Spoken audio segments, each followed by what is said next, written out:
8-мартовски марш на ден по денот на жената. Овој 9 март во предпладневните часови, западниот дел од Скопје беше половично блокиран. Десетици паркирани автобуси од Илинденска до Палас ја окупираа едната коловозна лента.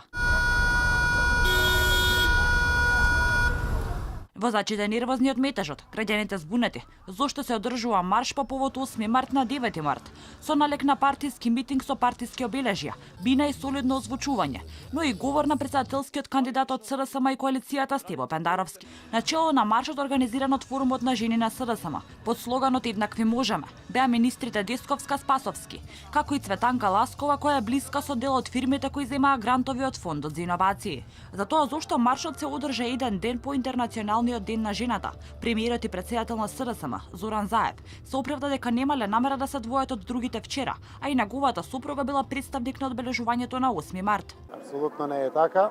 Прво бевме вчера заедно, нашите први представнички од Социјалдемократскиот сојуз, министерки во владата, во парламентот, беше мојата сопруга заедно со сите жени вчера на площадот со министерката Мила Царовска, како што тоа си личи, како што секогаш сме го правеле.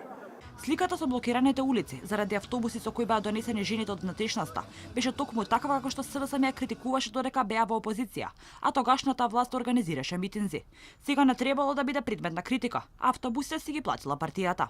Автобусите апсолутно беа на оние жени кои што сакаат да дојдат да се приклучат, а не се од главниот град.